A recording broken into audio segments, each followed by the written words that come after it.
Hey, everybody. Good morning, good afternoon, good evening, depending on where you are.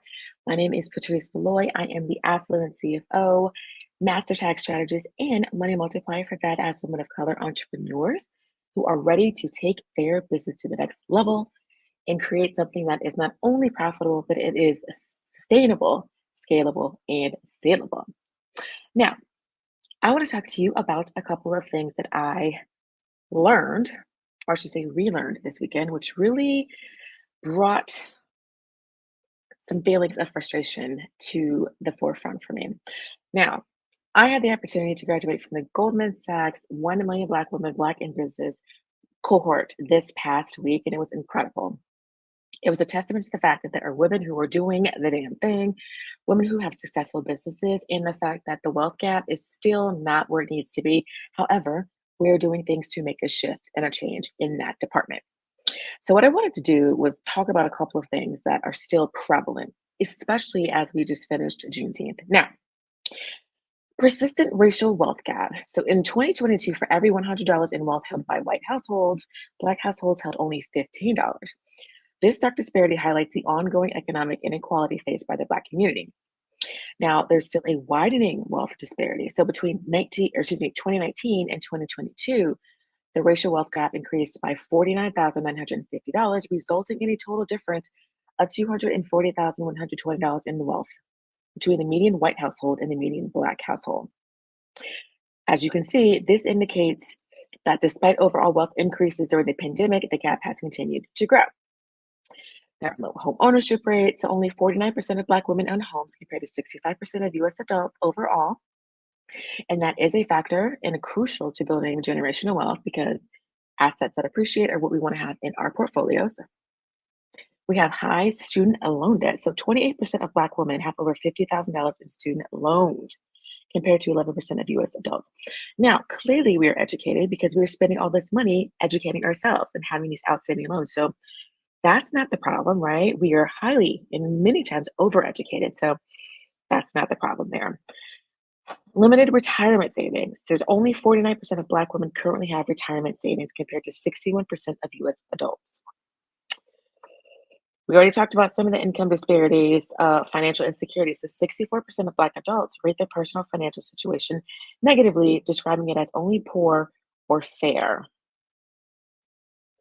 Daily financial worries. 54% of Black adults worry that at least one economic concern, either every day or almost every day, such as paying bills, debt, saving for retirement, or buying enough food. Lack of a financial cushion.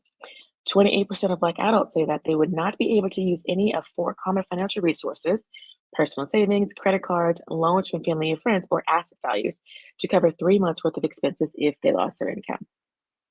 And then entrepreneurial growth despite challenges.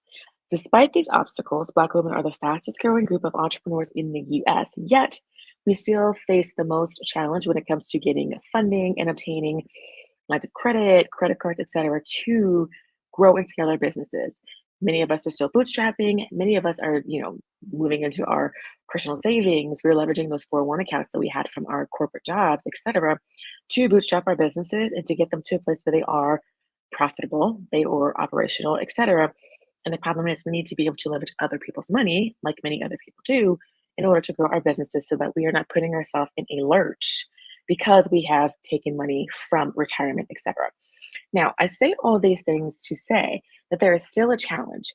One of my action plan tasks from the graduation was to make sure that I am empowering them with all the tools necessary to make sure that they can build businesses that are sustainable, scalable, and saleable. They are also impactful and they are also profitable businesses. So my goal is to help you go from founder, overwhelmed, stuck, whatever it is, not essentially operating at the best of your ability, to a strategic, visionary, and profitable CEO who has positioned their business for scale and sale. Because ultimately, we want to make sure that we are building our businesses in a way that we love, right? We're not taking too much time away from our families or the things that we do.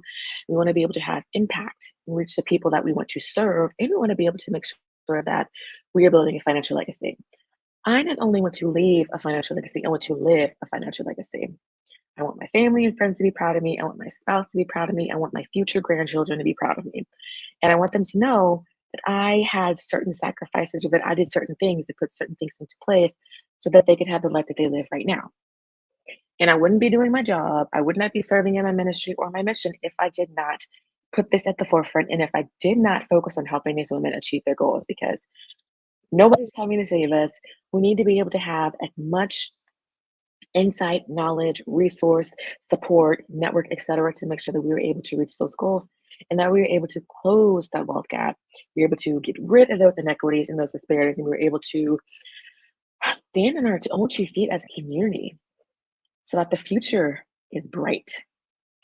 With all of that said, I am going to continue to sing and shout from the rooftops that I am having an unapologetic CEO Blueprint Masterclass. This is going to be June 25th through 27th. It is at 12 Eastern, and it is going to be helping you prepare yourself for sale and scale. It's going to make sure that you have the tools to leverage resources to make sure that your profit and loss statement is clean, your balance sheet is looking like it needs to look so that if someone does decide that they want to buy your business, it is,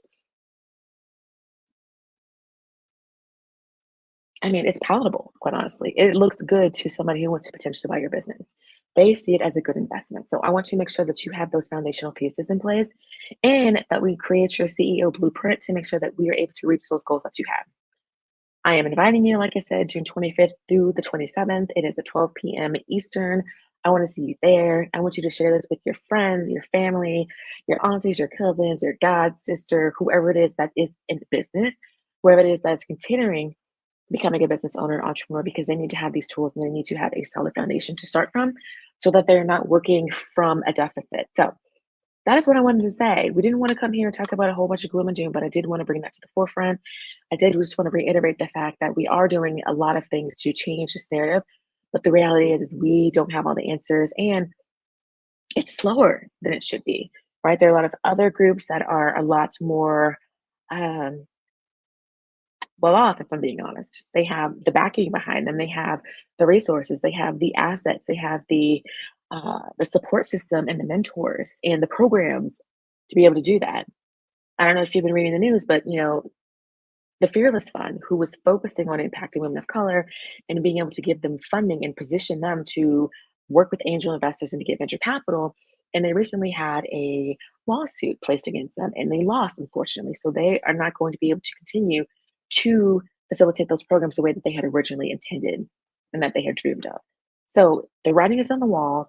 Things are still happening where they're trying to take benefits and opportunities and things away from us, and it's an agenda that unfortunately we are still having to deal with. So, if you want to be able to bypass that, you want to be able to equip yourself with the information, the resources, the tools, the community, the network, the experience, the expertise, the knowledge, etc., to get out of the way of that, to not have to be impacted by that, to not have to rely on programs that may not be available to you next year or in the years to come.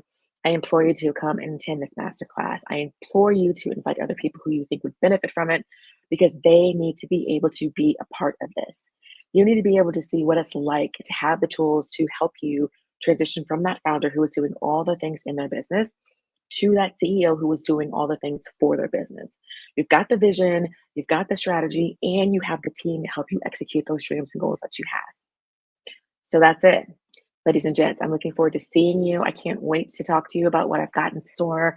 I cannot wait to share my 3P framework, which is powerfully positioned for profit, where we have phases where we go over how to position your business the best way so that you have profit, you're able to pay yourself, you're able to pay your team, you're able to grow and scale your business in the manner that you thought, and you're able to do it without having to kill yourself because you're not doing it all by yourself. All right, the link is scrolling past. In case you cannot see this, it is unapologeticaffluence.com/UA dash registration. I look forward to seeing you guys there. Take care.